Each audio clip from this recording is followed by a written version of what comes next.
السلام عليكم ورحمة الله وبركاته. إن الحمد لله نحمده ونستعينه ونستغفره ونؤمن به ونتوكل عليه ونعوذ بالله من شرور أنفسنا ومن سيئات أعمالنا من يهد الله فلا مضل له ومن يضلله فلا هادي له ونشهد أن لا إله إلا الله وحده لا شريك له ونشهد أن سيدنا وحبيبنا ومولانا محمدا عبده ورسوله أرسله الله تعالى بالحق بشيرا ونذيرا وداعيا إلى الله بإذنه وسراجا منيرا فقد قال الله تعالى في كلامه المجيد وفرقانه الحميد أعوذ بالله من الشيطان الرجيم بسم الله الرحمن الرحيم إنما المؤمنون الذين آمنوا بالله ورسوله ثم لم يرتابوا وجاهدوا بأموالهم وأنفسهم في سبيل الله أولئك هم الصادقون. صدق الله المولانا العظيم. وقال تعالى إن الله وملائكته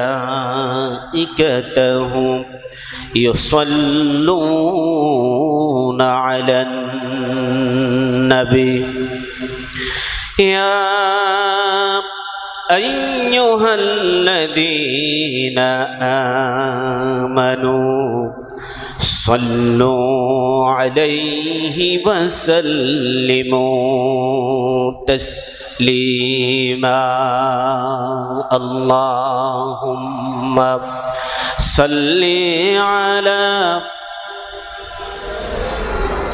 مولانا محمد وعلى آل سيدنا مولانا محمد اللهم صل على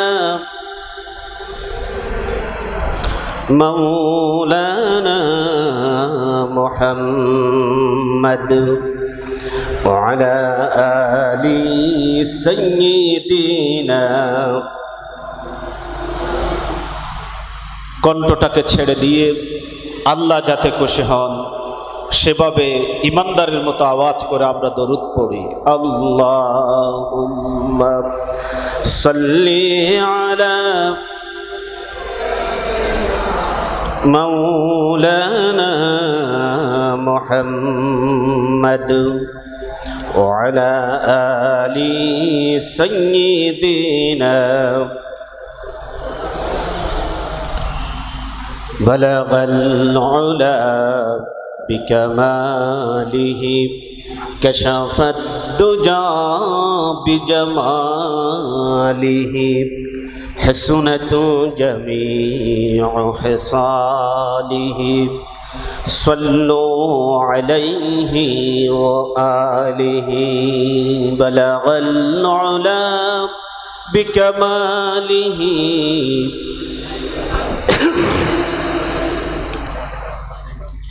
حسنت جميع خصاله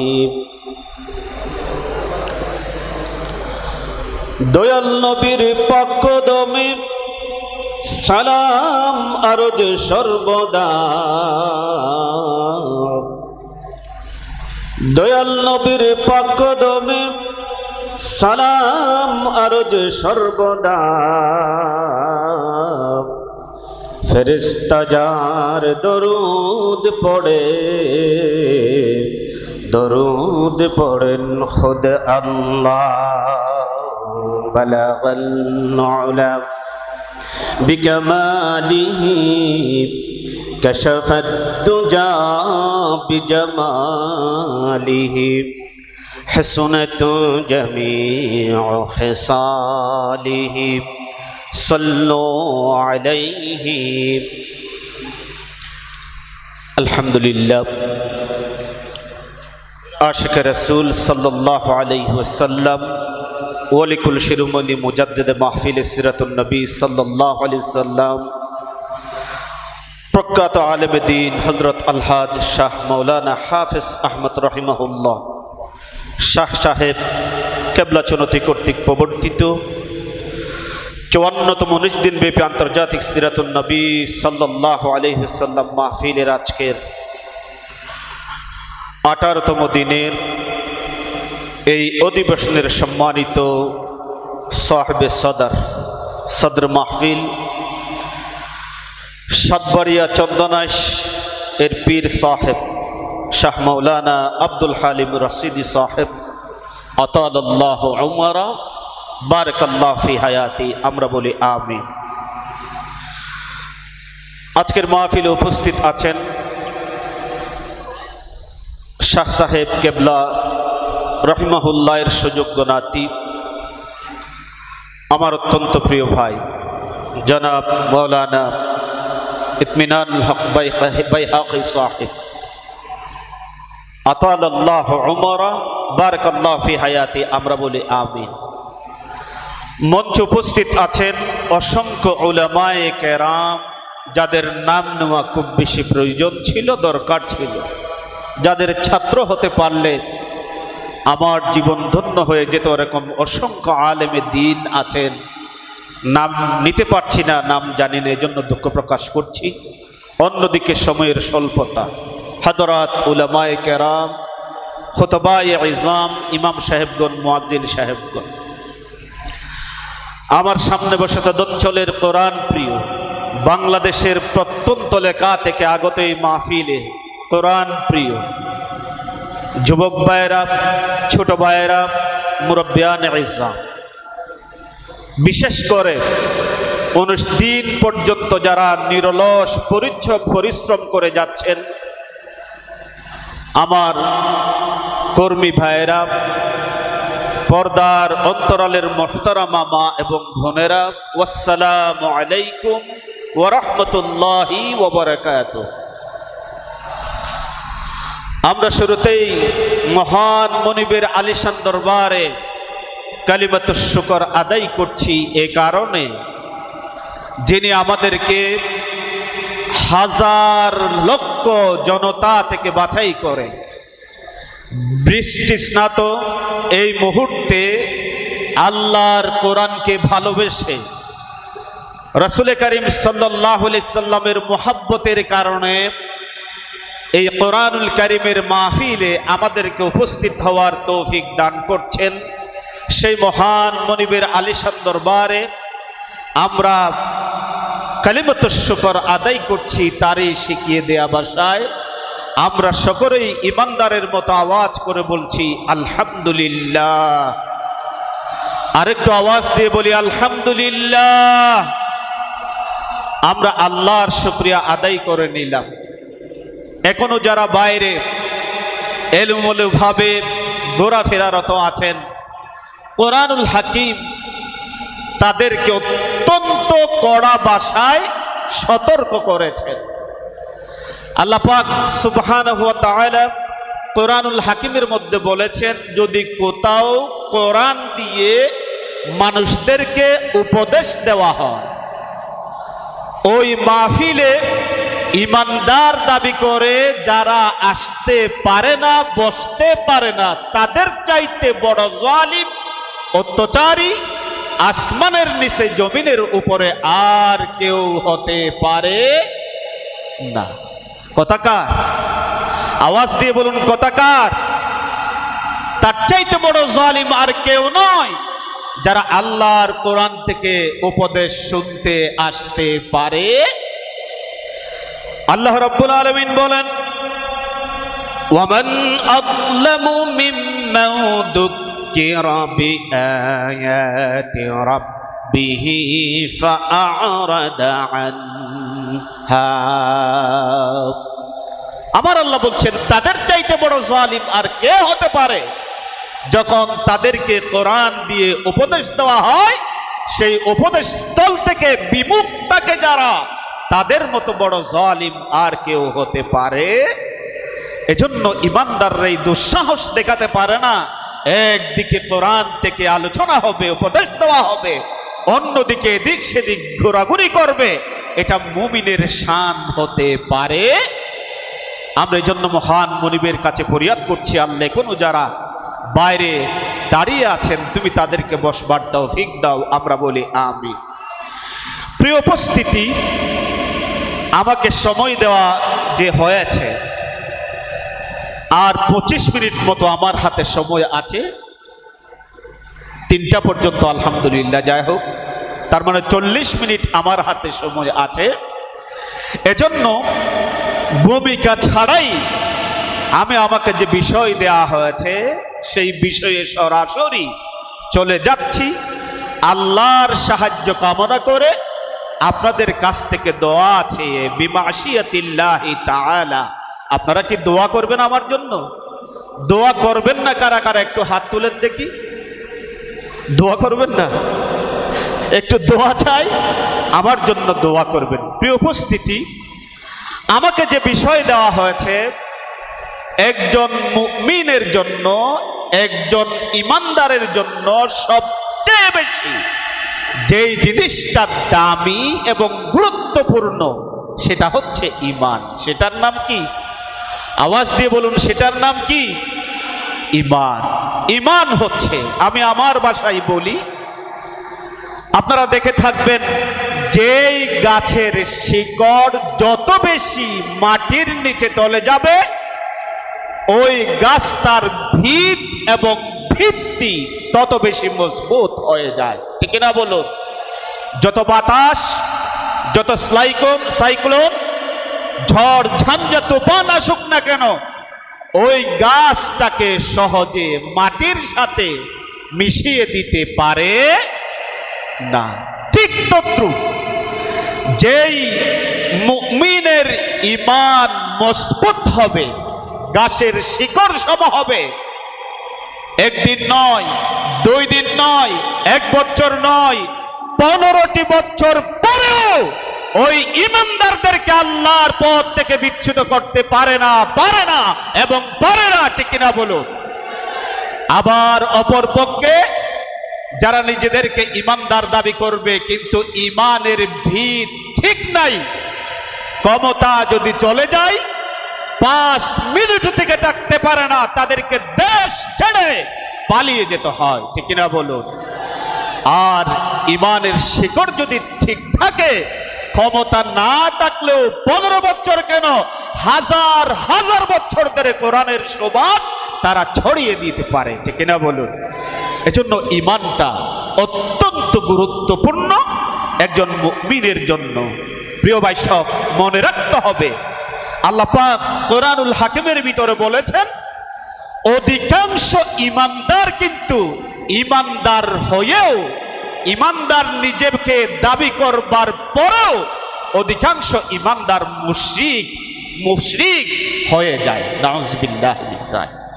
আবার বলছি, আল্লাহ পাক বলছেন, অধিকাংশ ঈমানদার যদিও নিজেকে ইমানদার দাবি করবে, আল্লাহ বলছেন তারা অধিকাংশই মুশরিক হয়ে যায়। কথাকার আল্লাহ রাব্বুল আলামিন বলেন সূরা ইউসুফ শেষ পৃষ্ঠা 4 নম্বর লাইনে আল্লাহ রাব্বুল আলামিন বলছেন ওয়ামা ইউমিনু আকতারুহুম বিল্লাহি ইল্লা ওয়া হুম মুশরিকুন।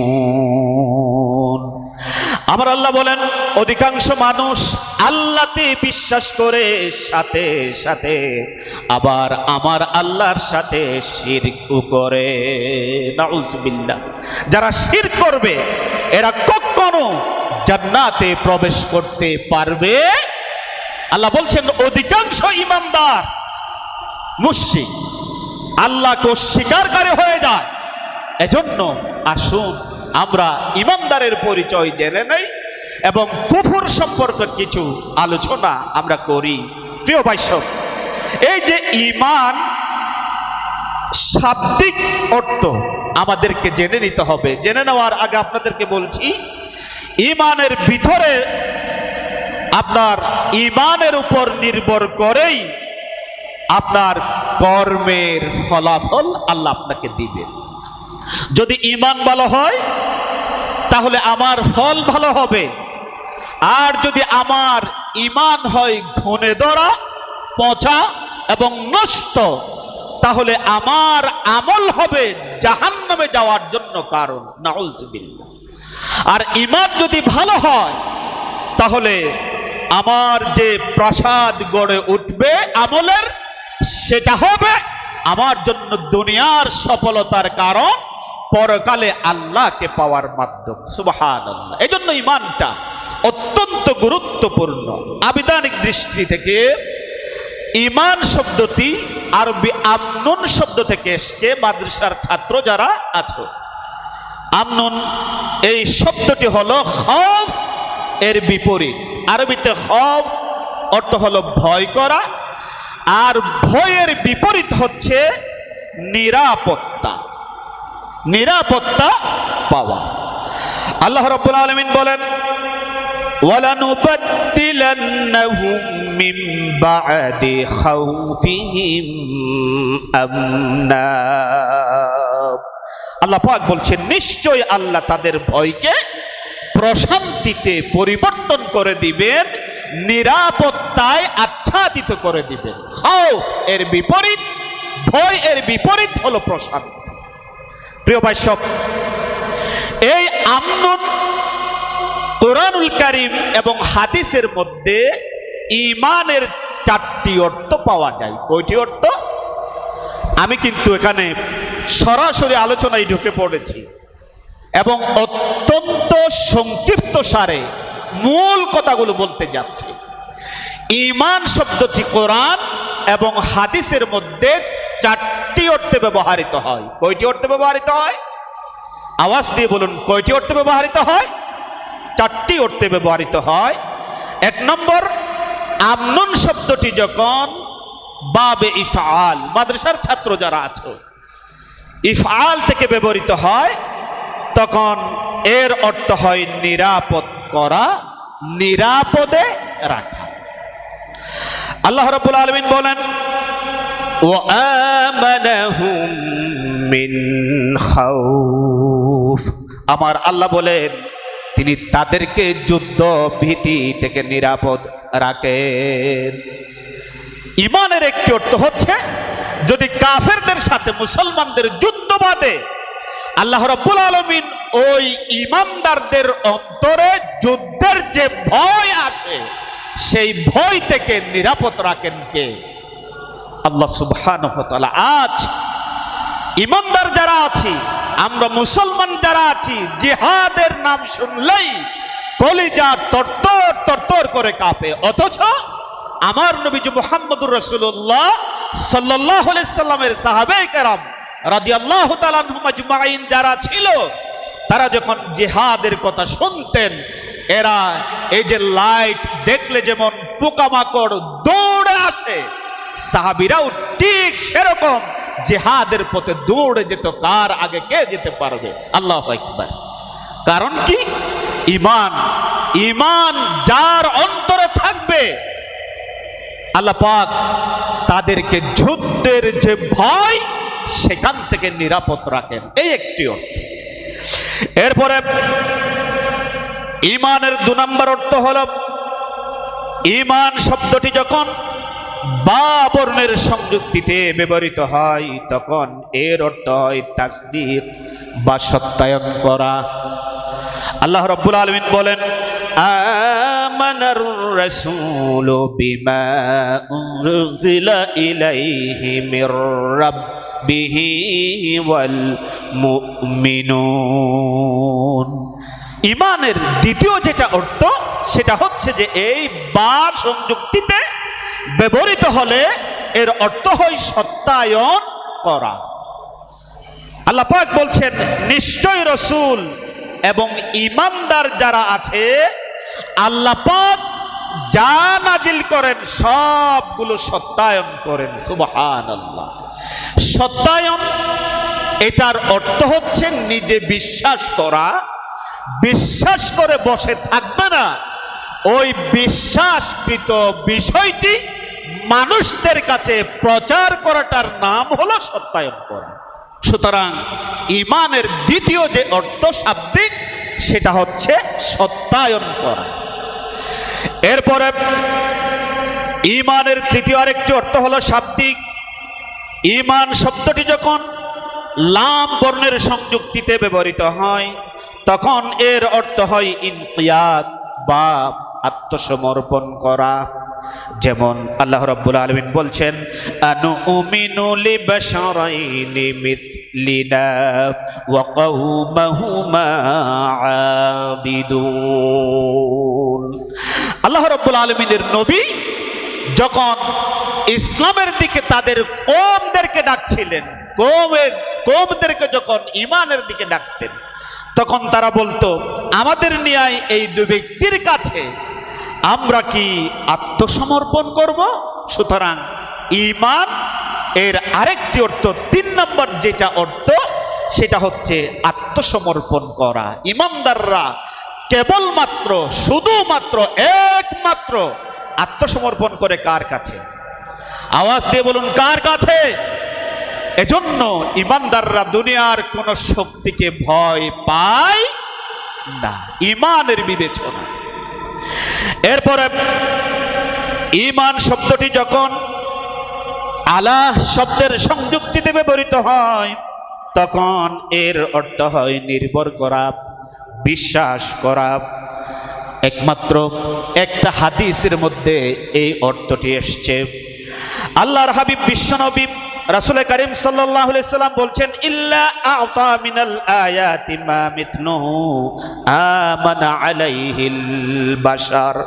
প্রত্যেক রাসূলকে এমন নিদর্শন দিয়ে আল্লাহ পাক প্রেরণ করেছেন যার প্রতি মানুষ বিশ্বাস রাখতে পারে। সুবহানাল্লাহ।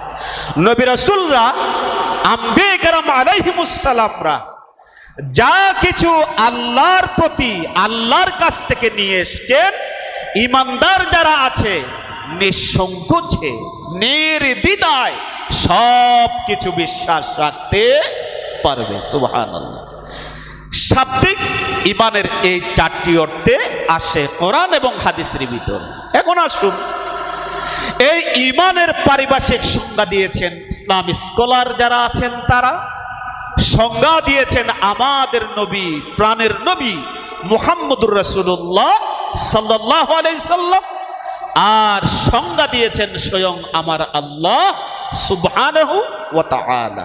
প্রিয় ভাই সব, আল্লামা শিব্বির আহমদ উসমানী রাহিমাহুল্লাহ তার নিজকৃত বুখারী শরীফের শারহ ফাদলুল বারী গ্রন্থে ঈমানের পারিভাষিক সংজ্ঞা দিতে গিয়ে তিনি বলেছেন, আল ঈমান হুয়া তাসদীকু বিমা উলিমা মাজিউর রাসূল বিহি দারুরাতান ইজমালান ফিমা উলিমা ইজমালান ওয়া তাফসীলান ফিমা উলিমা তাফসীলান। তিনি বলছেন, আল্লাহ পাকের হাবিব বিশ্বনবী রাসূল করিম সাল্লাল্লাহু আলাইহি ওয়াসাল্লাম আল্লাহর কাছ থেকে সংক্ষিপ্তকারে যেই জিনিস এনেছেন সংক্ষিপ্তভাবে বিশ্বাস করা, আর বিস্তারিতভাবে যেই জিনিস নিয়ে এসছেন সেটা বিস্তারিতভাবে বিশ্বাস করাটার নাম হচ্ছে ঈমান। সুবহানাল্লাহ। এজন্য আমার নবীকে বলা হয় শরীয়ত প্রণেতা। নবী করিম সাল্লাল্লাহু আলাইহি সাল্লাম সংক্ষিপ্ত করে যা বলেছেন সেটা সংক্ষিপ্ত সারে, নবী করিম সাল্লাল্লাহু আলাইহি সাল্লাম বিশাল ব্যাখ্যা করে যেটা বলেছেন সেটা বিশাল তাফসীলি ভাবে বিশ্বাস করাটার নাম হলো ঈমান। কারণ হলো আমার নবী এমন নবী, নবী করিম সাল্লাল্লাহু আলাইহি সাল্লাম নবুয়তি জিন্দেগিতে যে সব কথাগুলো বলেছেন তার মুখ থেকে নিজ থেকে একটা কথা বলেন নাই। যা কিছু বলেছেন আমার নবী সব কিছু প্রকারান্তরে আমার আল্লাহর কথা। সুবহানাল্লাহ। কথা কার? আল্লাহ রাব্বুল আলামিন বলেন ওয়ামা ইয়ানতিকু আনিল হাওয়া ইন হুয়া ইল্লা ওয়াহয়ুন ইউহা। আমার নবী যা বলেন ওয়ামা ইয়ানতিকু আনিল হাওয়া, আমার নবী ফাও কোনো কথা বলেন না। নবী করিম সাল্লাল্লাহু আলাইহি সাল্লাম যা বলেন সব আমার আল্লাহর কথা। সুবহানাল্লাহ। এজন্য নবী যা বলেছেন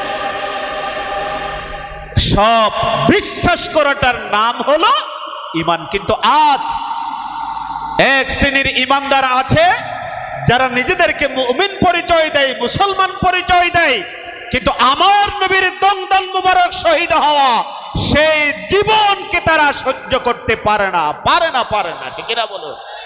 এরকম মানুষ বাংলাদেশে আছে নাকি নাই? আওয়াজ দিয়ে বলুন, আছে নাকি নাই? কম নাকি বেশি?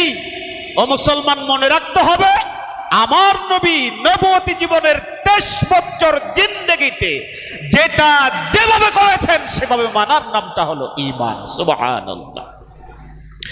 আমার ভাইরা, এ জাতীয় আরো অনেক সংজ্ঞা আছে যারা নাকি এই ঈমানের উপর চলতে চায়, পরকালকে কল্যাণময় করতে চায়, দুনিয়ার এই দুনিয়াবি যে চাকচিক্য আছে, জাহান্নামের পথগুলো আছে, সেখান থেকে নিজেকে বাঁচাতে চায়, তাহলে ঈমান ঈমান ঈমান অতীব জরুরি। এজন্য আলেম যারা আছেন, হক্কানি আলেম, তারা ঈমানের সংজ্ঞা দিতে গিয়ে 3টা জিনিসকে অন্তর্ভুক্ত করেছেন। 3টা জিনিসের সমন্বয় হচ্ছে ঈমান। আল ঈমান হুয়া আত-তাসদীকু বিল জিনান ওয়াল ইকরারু বিল লিসান ওয়াল আমালু বিল আরকান। অন্তরে বিশ্বাস করা লাগবে, মুখেও স্বীকার করা লাগবে। আর অন্তরে বিশ্বাস করে মুখে স্বীকার করলে হবে না, কাজেও বাস্তবায়ন করিয়ে দেখিয়ে দিতে হবে, তখনই সে ঈমানদার হয়ে যায়। অন্তরে বিশ্বাস, আল্লাহর কোরআন সত্য, আল্লাহ সত্য, নবী সত্য, নবীজির প্রতিটি পদনির্দেশ মানুষের জন্য কল্যাণকর, মানুষকে শান্তি দিতে পারে কেবলমাত্র আমার আল্লাহ এবং আমার নবীর দেখানো পথ। এই কথা অন্তরে বিশ্বাস করতে হবে, মুখেও স্বীকার করা লাগবে, কাজেও বাস্তবায়ন করে দেখাতে হবে, তারপরেই সে ঈমানদার হতে পারবে। আর ঈমানের মূলবিদ যেটা আমরা বলে থাকি, লা ইলাহা ইল্লাল্লাহু মুহাম্মাদুর রাসূলুল্লাহ, এই সাক্ষ্য দেওয়া আল্লাহ ছাড়া কোনো আইনদাতা নাই, বিধানদাতা নাই, রিজিক দাতা নাই। আর আমাদের আদর্শ নেতা হলেন, আমাদের আদর্শ লিডার হলেন মুহাম্মাদুর রাসূলুল্লাহ সাল্লাল্লাহু আলাইহি ওয়াসাল্লাম, ঈমানের মূলবিদ। এরপরেও আল্লাহর হাবিব বিশ্ব নবী রাসূল করিম সাল্লাল্লাহু আলাইহি সাল্লামের অসংখ্য হাদিস আছে, যেই হাদিসের ভিতরে আল্লাহর নবী বিশ্ব নবী রাসূল করিম সাল্লাল্লাহু আলাইহি সাল্লাম ঈমানের সংজ্ঞা তুলে ধরেছেন। ইমানের পরিচয় দিয়েছেন। নবীজি আমার সাল্লাল্লাহু আলাইহি সাল্লাম একদিন সাহাবা সমেত বসে আছেন, যেমনি ভাবে আজকে আমরা বসেছি। হঠাৎ করে জিবরিল আলাইহিস সালাম আল্লাহর নবী বিশ্ব নবী মুহাম্মদুর রাসূলুল্লাহ সাল্লাল্লাহু আলাইহি সাল্লামের কাছে আসলেন আর প্রশ্ন করলেন, ইয়া রাসূলুল্লাহ, ঈমান কাকে বলে আপনি জানেন কি? মাল ঈমান, ঈমান কাকে বলে আপনি জানেন কি? হাদিস শরীফ থেকে শোনাচ্ছি, নবীজি আমার বললেন, ঈমান হচ্ছে আন তুমিনা বিল্লাহি ওয়া মালাইকাতিহি ওয়া কুতুবিহি ওয়া বিলিকাইহি ওয়া রাসূলিহি ওয়া তুমিনু বিল বাসিল আখির ওয়া তুমিনু বিল কদরি কুল্লি। নবী করিম সাল্লাল্লাহু আলাইহি সাল্লাম ৬টি বিষয় বললেন ঈমান যদি হতে চায় ঈমানদার। আল্লাহর নবী হাদিসের মধ্যে ৬টি কথা বলেছেন। ১ নম্বর হচ্ছে আল্লাহর প্রতি বিশ্বাস রাখতে হবে, ফেরেশতাদের প্রতি বিশ্বাস রাখতে হবে ২ নম্বরে, ৩ নম্বরে আসমানি কিতাবের প্রতি বিশ্বাস রাখতে হবে, ৪ নম্বরে আল্লাহর সাথে কাল কিয়ামতের মাঠে যে আমাদের দেখা হবে, সাক্ষাৎ হবে, সেটা বিশ্বাস করা লাগবে। এরপরে রাসূলের প্রতি বিশ্বাস করা লাগবে, আর বিশ্বাস করা লাগবে পরকালের প্রতি, বিশ্বাস করা লাগবে তাকদীরের প্রতি। এই হাদিস থেকে যে ৬টি বিষয়ের কথা বলা হয়েছে, ১ নম্বর হলো আল্লাহর প্রতি বিশ্বাস। আর আমার আল্লাহকে ৪ ভাবে বিশ্বাস করা লাগবে। কয়ভাবে? আওয়াজ দিয়ে বলুন, কয়ভাবে? আপনি যদি আল্লাহর প্রতি পরিপূর্ণ আস্থাশীল হতে চান, পরিপূর্ণ বিশ্বাস হতে চান, তাহলে আমার আল্লাহকে ৪ ভাবে বিশ্বাস করা লাগবে। ১, আমার আল্লাহর অস্তিত্বে বিশ্বাস করতে হবে। আমার আল্লাহ আছেন নাকি নাই? আওয়াজ দিয়ে বলুন, আল্লাহ আছে নাকি নাই? এখানে এমন কোন মানুষ নাই, এমন কোন লোক আসেন নাই যারা আল্লাহ আছেন এই কথাটা মানেন না। সবাই আল্লাহ ছিল, আল্লাহ আছে, আল্লাহ থাকবে, আল্লাহর কোনো শেষ। আল্লাহকে বিশ্বাস করা লাগবে এইভাবে। ২ নম্বর, আল্লাহকে রব হিসাবে বিশ্বাস করা লাগবে। আমাদেরকে প্রতিপালন করেন কে? আরো আওয়াজ দিয়ে বলুন, কে? আল্লাহ রাব্বুল আলামিন বলেন, আলা লাহুল খালকু ওয়াল আমরু তাবারাকাল্লাহু রাব্বুল আলামিন। আলা লাহুল খালকু ওয়াল আমর তাবারাকাল্লাহু রাব্বুল আলামিন। উভয় জগতের শুধুমাত্র একমাত্র প্রতিপালক, আমাদের প্রতিপালক কে? আল্লাহ সুবহানাহু ওয়া তাআলা। এরপরে আল্লাহকে ইলাহ হিসাবে মানতে হবে। দুঃখের বিষয়, কষ্টের বিষয় হচ্ছে সবুজ শ্যামল এই বাংলাদেশের হাজারো হাজারো মানুষ নিজেকে ইমানদার দাবি করে বটে, কিন্তু আমার আল্লাহকে মাবুদ হিসাবে মানতে রাজি নয়। কিন্তু আমার আল্লাহকে মানা লাগবে মাবুদ হিসাবে। ইবাদত পাওয়ার, সেজদা পাওয়ার একমাত্র শুধুমাত্র হকদার কে? আমার আল্লাহ। আমার আল্লাহ ছাড়া অন্য কারো কাছে মাথা নোয়া যাবে না।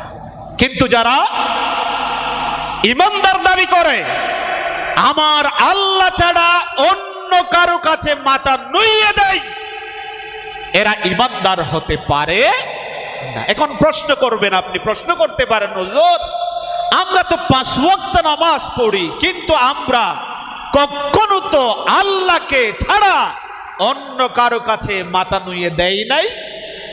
তর্কের খাতিরে বলতে হয়, আমরা মাথা নুইয়ে দেই না বটে, কিন্তু আমরা আল্লাহর আইনকে না মেনে বরং নিজেরাই আইন রচনা করি, এবং আমাদেরকে আইন রচনা করে আমাদের মাথার উপর চাপিয়ে দেওয়া হয়।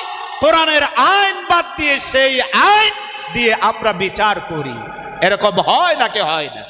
এটা প্রকারান্তরে অন্য কারো কাছে আমার মাথাটা নুইয়ে দেওয়া। সুতরাং এখানে আল্লাহর সাথে শিরক হচ্ছে। এজন্য আল্লাহর প্রতি ঈমানের তৃতীয় যেটা দিক, সেটা হচ্ছে আমার আল্লাহকে মানতে হবে ইলাহ, একমাত্র সিজদা পাওয়ার যোগ্য তিনি, তিনি ছাড়া আর কোনো আইনদাতা নাই, বিধানদাতা নাই। কথা কার? আল্লাহ রাব্বুল আলামিনের ভাষায় শুনুন, আমার আল্লাহ বলছেন ওয়া ইলাহুকুম ইলাহুম ওয়াহিদুন লা ইলাহা ইল্লা হুয়ার রহমানুর রহিম। আমার আল্লাহ বলছেন ওয়া ইলাহুকুম ইলাহুম ওয়াহিদ, তোমাদের ইলাহ কেবলমাত্র একজন, তিনি কে? লা ইলাহা ইল্লাহ, তিনি ছাড়া আর কোনো ইলাহ নাই, আইনদাতা নাই, বিধানদাতা নাই। সুতরাং আল্লাহর প্রতি তৃতীয় যে ঈমান, আল্লাহকে মানতে হবে কেবলমাত্র আইনদাতা। এরপরে 4 নাম্বার, আল্লাহর প্রতি যে বিশ্বাস, সেটা হবে আল্লাহর যত সিফত আছে, গুণবাচক নাম আছে, আমাদের রাজ্জাককে আল্লাহর যে সিফত বাচক গুণবাচক নাম আছে, 4 নম্বর আল্লাহর সব গুণ মানতে হবে, বিশ্বাস করতে হবে। রাসূল কারীম সাল্লাল্লাহু আলাইহি সাল্লামের হাদিস এগুলো বলে, আল্লাহর কোরআন বলছে। যাই হোক, আমরা সেদিকে আর যাচ্ছি না। আল্লাহর নিকট ঈমান 4 ভাবে আনতে হবে।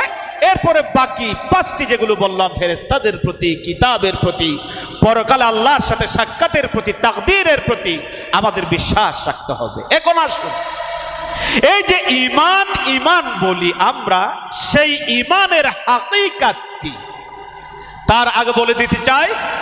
ঈমান, এটার বিপরীত শব্দ হলো কুফর। এটার বিপরীত কি? কুফর। কুফর শব্দের অর্থ হলো অস্বীকার করা, আচ্ছাদিত করা, না মানা। যেমন আরবের মধ্যে যদি কেউ বর্মা আচ্ছাদিত হতো, যুদ্ধের পোশাক পরতো, ওই পোশাকের উপর যদি আবার একটা কাপড় মুড়িয়ে দিত, তাহলে তখন বলা হতো কুফর করেছে। যেমন আমার দেশে কৃষক আছে না, কৃষক, এখন যদি আমি কোনো কৃষককে কাফের আপনি বলি, আমাকে এই চেয়ারে বসতে দিবে মুরব্বী? বসতে দিবে না। আরবিতে যারা নাকি কৃষক আছে, এদেরকেও কাফের বলে। কেন বলে? কারণ হচ্ছে যে তারা বিভিন্ন শস্য দানা মাটির মধ্যে গোপন করে দেয়, এজন্য এটাকে বলা হয় কাফির। কাফির বলা হয় যারা আল্লাহর কোরআনের এই সত্যতাটাকে আচ্ছাদিত করে দেয়, এই সত্যটা স্বীকার করে না, এই সত্যটা জানার পরেও গোপন রাখে, এদেরকে বলা হয় কাফির। এদেরকে কি বলা হয়?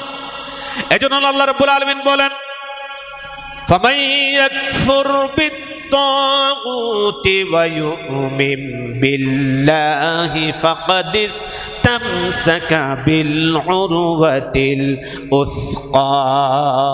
ফামান ইয়াকফুর বিত-তাগুত, যারা তাগুতকে স্বীকার করবে, ওয়া ইউমিন বিল্লাহ, আল্লাহর প্রতি বিশ্বাস স্থাপন করবে, ফাকাদ ইসতামসাকা বিল উরওয়াতিল উসকা।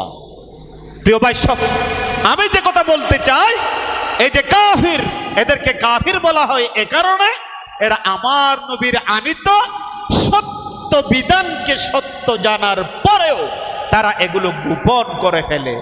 আর এভাবে সত্য গোপন যারা করে, এদেরকে বলা হয় কাফির। এদেরকে কি বলা হয়? কাফির। প্রিয় ভাই সব, এজন্য মনে রাখতে হবে, ঈমানের হাকিকাত অন্তরে বিশ্বাস, মুখে স্বীকার করলে আপনার ঈমানদার হতে পারবেন না। লাকাদ বায়্যানাল্লাহু সুবহানাহু ওয়া তাআলা লিইবাদিহি হাকিকাতাল ঈমান। আমার আল্লাহ সুবহানাহু ওয়া তাআলা বান্দাদের জন্য ঈমানের হাকিকত বর্ণনা করেছেন। সেটা হচ্ছে, বান্দাকে সে যদি প্রকৃত ঈমানদার হতে চায়, তাহলে অন্তরে বিশ্বাসের পাশাপাশি, মুখে স্বীকার করবার পাশাপাশি কাজ প্র্যাকটিক্যাল করিয়ে দেখা লাগবে। কেউ যদি বলে আল্লাহর আইন সত্য, কোরআনের আইন সঠিক, মানুষকে শান্তি দিতে পারে, কল্যাণ দিতে পারে, আপনি মুখে বলেছেন, কিন্তু কার্যত আল্লাহর আইন দুনিয়ার মধ্যে বাস্তবায়ন করবার জন্য আপনার বক্তৃতা ছিল না, আপনার আন্দোলন ছিল না, আপনার স্লোগান ছিল না, আপনার রক্ত পিচ্ছিল পথ থেকে আপনি চলেন নাই, আপনি ঈমানদার হতে পারবেন না। সোজা কথা। প্রমাণ কি? প্রমাণ কোরআনুল কারীম থেকে দেয়। একটু খেয়াল করুন, দৃষ্টি দেন আমার দিকে, কানটাকে খাড়া করেন। ইবলিস, যেটাকে শয়তানের লিডার হিসেবে আমরা চিনি, ওই ইবলিস কিন্তু নিশ্চিত জানতেন আমার আল্লাহ সত্য, আল্লাহর সব কিছু সত্য, ঠিক কিনা বলুন? আল্লাহ রাব্বুল আলামিন ইবলিসকে নির্দেশ দিলেন আদমকে সিজদা দাও, অস্বীকার করবার কারণে তিনি কাফির হয়ে গেলেন। কিন্তু ওই ইবলিস আমার আল্লাহকে স্বীকার করতেন এবং আমার আল্লাহকে রব বলে মানতেন। যেমন আল্লাহ রাব্বুল আলামিন কোরআনুল হাকিমের ভিতরে তার চরিত্র সম্পর্কে বলেন, তিনি আল্লাহর কাছে বলছিলেন রাব্বি আউযিরনি ইলা ইয়াউমি ইউবআসুন। ইবলিস বলছিলেন, আল্লাহ, ও আমার প্রতিপালক, ও আমার রব, আমাকে কিয়ামত পর্যন্ত বাঁচবার সুযোগ দেন। কার কথা? এখানে রাব্বি, ওই ইবলিস আমার আল্লাহকে রব হিসাবে মেনেছিলেন, স্বীকার করেছিলেন, কিন্তু আমার আল্লাহর হুকুম না মানবার কারণে সে ঈমানদার থাকতে পেরেছে? পারেননি। এজন্য সে ঈমানদার নয়। সুতরাং অন্তরে বিশ্বাস, মৌখিক স্বীকৃতির পাশাপাশি আমার আল্লাহর সব অর্ডার মানতে হবে, নিষেধ থেকে দূরে থাকতে হবে। আল্লাহর নবী, বিশ্ব নবী মুহাম্মদুর রাসূলুল্লাহ সাল্লাল্লাহু আলাইহি সাল্লামের একজন চাচা ছিলেন আবু তালিব। তাকে আপনারা তো নাম শুনেছেন। আল্লাহর নবীর চাচাজি আবু তালিব কত ভালোবাসতেন। একদিন আমার নবী মুহাম্মদুর রাসূলুল্লাহ সাল্লাল্লাহু আলাইহি ওয়াসাল্লামকে আবু জেহেলের দল রক্তাক্ত করলেন। আবু তালিব সফর থেকে আসলেন, বর্ম অবস্থায়, তার হাতে বর্ম ছিল। তিনি বাসায় না গিয়ে হুঙ্কার ছেড়েছিলেন, আমার মুহাম্মদকে, আমার ভাইয়ের ছেলে মুহাম্মদকে কে আঘাত করেছে। এত বেশি ভালোবাসতেন। নবী মুহাম্মদুর রাসূলুল্লাহ সাল্লাল্লাহু আলাইহি সাল্লামের শানে অনেক কবিতা তিনি লিখেছেন, কিন্তু আবু তালিব ঈমানদার হতে পারেন নাই, আর ঈমানদার হিসাবে স্বীকৃত পান নাই। তিনি যে নবীকে বিশ্বাস করতেন, আল্লাহকে বিশ্বাস করতেন, তার একটি কবিতা আমি আপনাদের জন্য কোট করে নিয়ে এসেছি। তিনি বলছেন, ওয়াদাউতানি ওয়ালিমতু আন্নাকা সাদিকুন, ওয়াদাউতানি ওয়ালিমতু আন্নাকা সাদিকুন ওয়ালাকাদ সাদাকতা ওয়া কুনতা ক্বাবলা আমিনা। আবু তালিব বলছেন, নবী, আপনি আমাকে ইসলামের দিকে দাওয়াত দিলেন, আমার দৃঢ় বিশ্বাস আপনি সত্যবাদী নবী। আল্লাহু আকবার। আপনি সত্যবাদী নবী। ও আরাফতু দীনাকা লা মাহালাতা লাহু, ও আরাফতু দীনাকা লা মাহালাতা লাহু মিন খায়রি আদিয়ানিল বারিয়াতি দীনা। তিনি বললেন, নবী, আপনি সত্যের দাওয়াতই দিচ্ছেন, কারণ আপনি পূর্ব জীবন থেকে, আগের জীবন থেকে আমাদের কাছে বিশ্বস্ত। এরপরে এই দুনিয়ার মধ্যে যত দিন আছে, ধর্ম আছে, আমি নিশ্চিত জানি এই দিন ইসলাম একমাত্র, শুধুমাত্র সঠিক। সুবহানাল্লাহ। এই কথা তিনি মুখে বলেছেন, কিন্তু আমার নবীর সাথে সে এই দুনিয়ার মধ্যে আল্লাহর কালিমা খচিত জান্নাটাকে পথ করে উড়াবার জন্য কাজ করেন নাই, বিদায় সে ঈমানদার হতে পারেন নাই। সোজা কথা। প্রিয় ভাই সব, মূল কথা যেটা বলতে চাই, অন্তর বিশ্বাস করা লাগবে, মুখে স্বীকার করতে হবে, এরপরে কাজেও বাস্তবায়ন করে দেখিয়ে দিতে হবে যে আল্লাহ যা বলেছেন, রসুল যেই পথনির্দেশ দিয়েছেন, সেটা আমার জীবন গেলে যাক, সম্পদ গেলে যাক, সর্বাবস্থায় সব কাজের উপর আমাকে প্রায়োরিটি দিতে হবে। আল্লাহর আদেশ, রসুল করিম সাল্লাল্লাহু আলাইহি ওয়াসাল্লামের নির্দেশনা, ঠিক কিনা বলুন? আপনি যেইখানে জেল নাই, যেখানে জুলুম নাই, যেখানে শুধু হালুয়া আর যেখানে শুধু মিষ্টি, সেই পথে থাকবেন। রক্ত পিচ্ছিল পথ থেকে পিছপা হবেন, আপনি ইমানদার হতে পারবেন।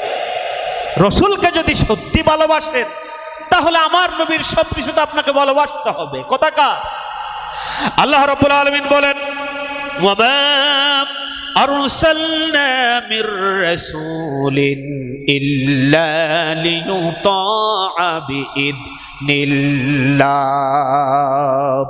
আমার আল্লাহ বলছেন, আল্লাহর নির্দেশনা অনুযায়ী আমার রসুলের আনুগত্য করা লাগবেই। এজন্য আমার আল্লাহ আমার রসুলকে পাঠিয়েছেন। সুবহানাল্লাহ। রসুলের আনুগত্য এটা ঈমান, রসুলের আনুগত্য এটা ঈমান। শুধু বাসনা কামনা জাক জমকের নাম ঈমান নয়, দাড়ি টুপি জুব্বা মেসওয়াকের নাম ঈমান নয়। হ্যাঁ, এটা আমার নবীর সুন্নাত। নবীর সুন্নতকে যদি কেউ তাচ্ছিল্য সুরে কথা বলে, তার ঈমান চলে যাবে, কুফরি হয়ে যাবে। কিন্তু মনে রাখতে হবে, শুধু দাড়ি, শুধু টুপি, শুধু জুব্বা, শুধু মেসওয়াক কামনা বাসনা দিয়ে ঈমানদার হতে পারে না। ওয়ালাকিন হুয়া মা ওয়াক্কারাল্লাহু বিল কলবি ওয়া সাদ্দাকাহুল আমাল। আমার নবী বলছেন, ঈমান হচ্ছে দৃঢ়মূল হয়ে দ্বীনের উপর অটল থেকে বাস্তব কর্মের মাধ্যমে তিনি যে ঈমানদার এটা সত্যতা প্রমাণ করতে হবে। সুবহানাল্লাহ। আমার ভাইয়ের, এখন আসুন, 5 মিনিট হাতে সময় আছে। আল্লাহ রাব্বুল আলামিন যে কথাটা বোঝাতে চান, আল্লাহ যেটা বলেছেন সেটা মেনে নেওয়াটা হলো ঈমান। আর আল্লাহ যেটা বলেছেন, রসুল যেটা বলেছেন সেটা না মানাটার নাম হলো কুফরি। এজন্য আমার আল্লাহ কোরআনুল হাকিমের ভিতরে প্রকৃত ঈমানদারদের পরিচয় দিচ্ছেন এভাবে, ইন্নামাল মুমিনুনা আল্লাযীনা আমানু বিল্লাহি ওয়া রাসূলিহি। আমার আল্লাহ বলেন, প্রকৃত মুমিন হলো তারা যারা নাকি বিশ্বাস স্থাপন করবে আল্লাহর প্রতি আর বিশ্বাস স্থাপন করবে আমার রসুলের প্রতি। এরপরে ছোট্ট একটা শব্দ আল্লাহ যোগ করে দিয়েছেন, সেটা হলো লাম ইয়ারতাবু। কোনো ধরনের সন্দেহ করতে পারবে না। যত তাফসীর গ্রন্থ আপনি খুলেন না কেন, লাম ইয়ারতাবুর একটাই ব্যাখ্যা, সেটা হলো আই লাম ইয়াশুক্কু। কোনো ধরনের সন্দেহ সঞ্চয় করতে পারবে না। আল্লাহ এটা বলেছেন, কেন বলেছেন এই কোনো প্রশ্ন নাই। রসুল করতে বলেছেন, কেন বলেছেন, কোন ধরনের প্রশ্ন বেঁধে রেখে আল্লাহর প্রতি ঈমান, রসুলের প্রতি ঈমান। থুম্মা লাম ইয়ারতাবু ওয়া জাহাদু বিআমওয়ালিহিম ওয়া আনফুসিহিম ফি সাবিলিল্লাহ। প্রয়োজন যদি হয় ঈমানের পর আল্লাহর প্রতি, রসুলের প্রতি ঈমানের পর প্রয়োজন যদি হয় জিহাদ করতে হবে তার সমুদয় সম্পদ, আর যদি প্রয়োজন হয় নিজের জীবনটাও দিয়ে দিয়ে। এই বিষয়গুলো নবী করিম সাল্লাল্লাহু আলাইহি সাল্লামের অসংখ্য সাহাবীরা দেখিয়ে দিয়েছেন। আমার নবীর একজন সাহাবী ছিলেন, তার নাম ছিল হযরত মুসআব রাদিয়াল্লাহু তাআলা আনহু। দেখেন ঈমান কাকে বলে, ঈমানের হাকিকত কি। আল্লাহ নবীর হাতে হাত রেখে পড়ে নিলেন, লা ইলাহা ইল্লাল্লাহু মুহাম্মাদুর রাসূলুল্লাহ। হযরত মুসআব রাদিয়াল্লাহু তাআলা কালিমা পড়ে নিলেন। তিনি বলছেন, অনেক লম্বা কাহিনী, কোথাও ভালো লাগে না নবীর সান্নিধ্য ছাড়া। মা ধরে নিয়ে আসলেন খুনাস বিনতে মালিক। মা বললেন, মুসআব হয়তো কলিমা ছাড়বি, না হয়তো ঘর ছাড়বি, আমাকে ছাড়বি। হযরত মুসআব বলেন, মা তুমি শুদ্ধ তামাম পৃথিবী ছেড়ে দিতে পারি, দুনিয়া ছেড়ে দিতে পারি, কিন্তু যেই কদম মুবারকে আমি ছুঁয়েছি ওই কদম মুবারক আমি ছাড়তে পারবো না। তাকে মারা হলো, জেলবন্দি করা হলো, চাকরিচ্যুত করা হলো, সম্পদ থেকে বঞ্চিত করা হলো। 1 সেকেন্ডের জন্য হযরত মুসআব ইবনে উমাইর তিনি কালিমা থেকে পিছপা হননি, ঈমান থেকে পিছপা হননি। একদিন আল্লাহর নবী বসা আছেন, হযরত মুসআব রাস্তা দিয়ে হেঁটে যাচ্ছিলেন। আল্লাহ নবী মুসআবের অবস্থা দেখে বেকুল হয়ে পড়লেন, আবেগ আপ্লুত হয়ে পড়লেন।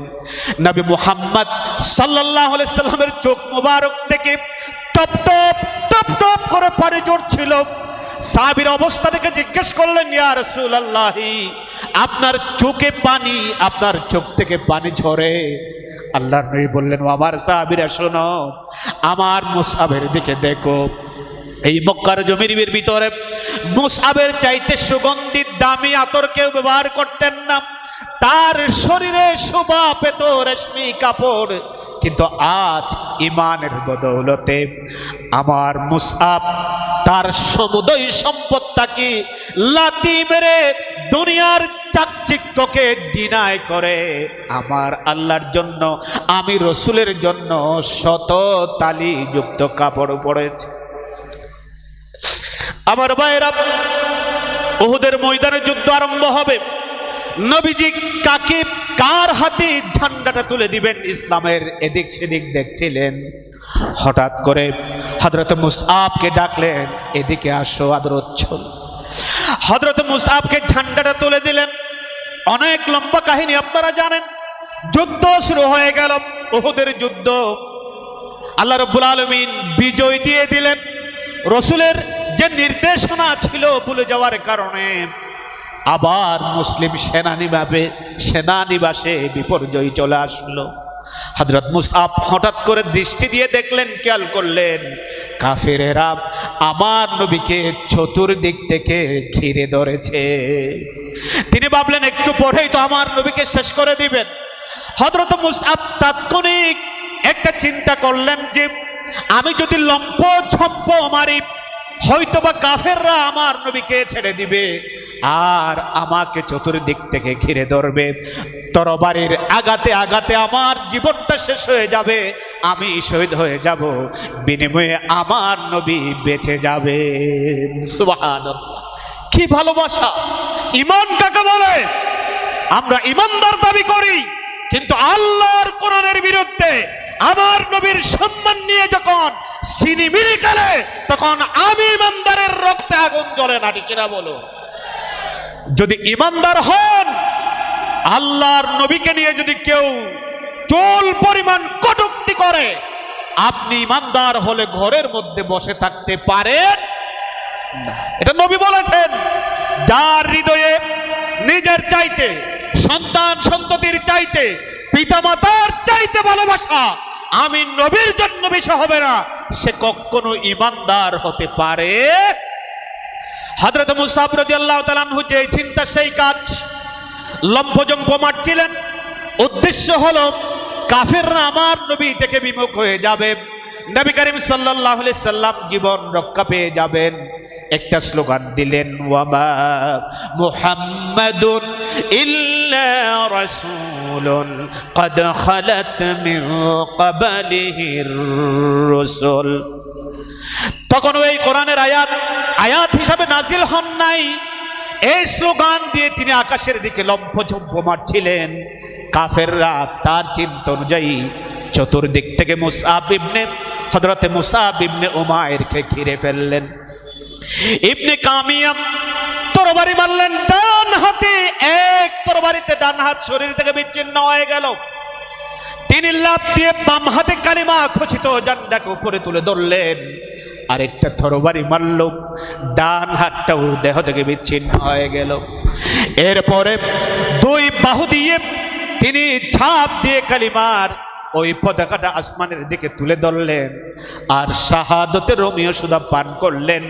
জীবন দিয়ে, সম্পদ দিয়ে, সব কিছু দিয়ে আল্লাহ রাব্বুল আলামিনকে দেখিয়ে দিলেন, আল্লাহ এটাই হলো ঈমান, আর এটাই হলো ঈমানের হাকিকাত।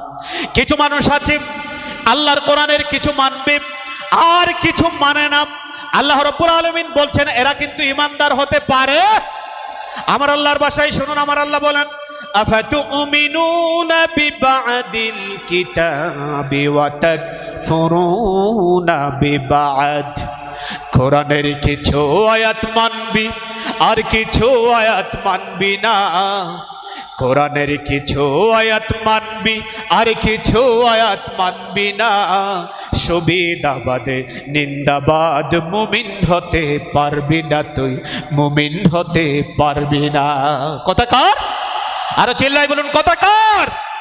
এজন্য ইমানদার যদি হতে চান আপনাকে বিশ্বাস অনুযায়ী কষ্টার্জিত সব সম্পদ আল্লাহর পথে বিলিয়ে দিতে হবে প্রয়োজনে। আর যদি ডাক আসে, প্রয়োজন যদি হয়, তাহলে আপনি ওই যে ছাগল বা চতুষ্পদ জন্তুর মতো ভীত না হয়ে সিংহের মতো আপনাকে ওই ময়দানে ঝাঁপিয়ে পড়া লাগবে, ঠিক না বলুন? আপনি যদি ইমানদার হতে চান। এখন আমরা করি কি, মসজিদে যাই আবার ঘুষ উকাই, আমরা হজ করি আবার এমন নেতার আনুগত্য করি যেই নেতা আল্লাহর কোরআনের বিরুদ্ধে স্লোগান দেয়। আছে না কি নাই? প্রিয় ভাইসব, মনে রাখতে হবে এ জাতীয় যারা আছে এরা কুফরি করে আল্লাহর সাথে। কুফরের অনেক প্রকার আছে, আমার সময় শেষ। মনে রাখতে হবে যারা নাকি আল্লাহর গুলো পালন করে, রসুলের গুলো পালন করে, আবার অন্যদিকে তাদের পীর, হক্কানি পীরের কথা বলছি না, যারা ভণ্ড পীর, ভণ্ড নেতা, ভণ্ড নেতা বলতে কাদেরকে বোঝায়? সংক্ষেপে ভণ্ড নেতা হচ্ছে তারা যারা আল্লাহর দ্বীন কায়েম করবার জন্য নেতা নির্বাচিত হন না, তারা হচ্ছেন ভণ্ড নেতা। সোজা কথা। এরা প্রকৃত ইমানদার হতে পারে। আল্লামা ইকবাল রহিমাহুল্লাহ কি চমৎকার করে, সুন্দর করে তিনি বলেছেন, যুবকরা ও কর্মী বাহিনীরা, তোমরা যাদের পিছনে ঘোরো ওই নেতাগুলোকে তোমরা জিজ্ঞেস করো যদি সে নামাজি হয়। নেতা যে আপনি নামাজ কি জন্য পড়েন? এখন বলুন, আমার বাইহাকির মতো যদি একটু মেজাজি হয়, তাকে যদি কেউ জিজ্ঞেস করে দৌড়ে এসে, এই বাইহাকি আপনি নামাজ কি জন্য পড়েন, এক থাপ্পড় দিবে না? বেয়াদব, তুই জানিস না নামাজ কি জন্য পড়ি? দিবে না?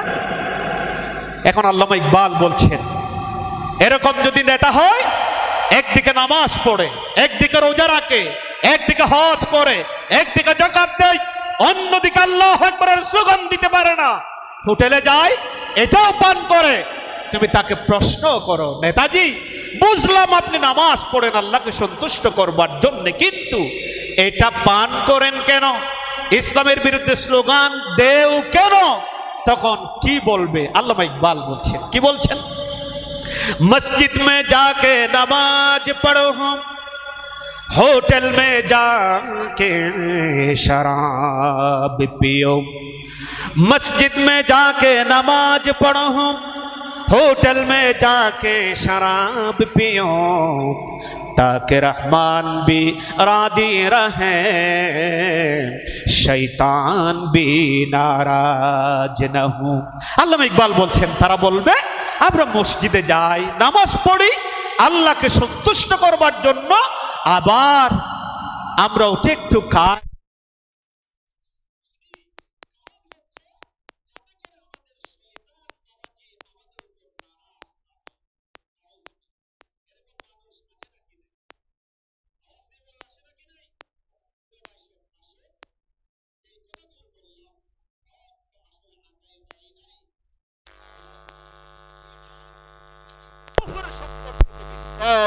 ব্যাপক হাদিস ভান্ডার আছে, কোরআনের আয়াত আছে।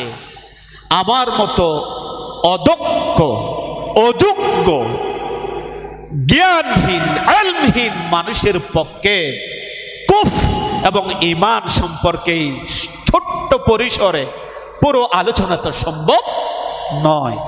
এরপরেও আসুন আমরা ওয়াদা নেই, আমরা যেহেতু নিজেকে ইমানদার দাবি করি, আমরা প্রকৃত ইমানদার হতে চাই। কে কে রাজি আছেন? আমার আল্লাহকে তো হাত তুলে দেখা।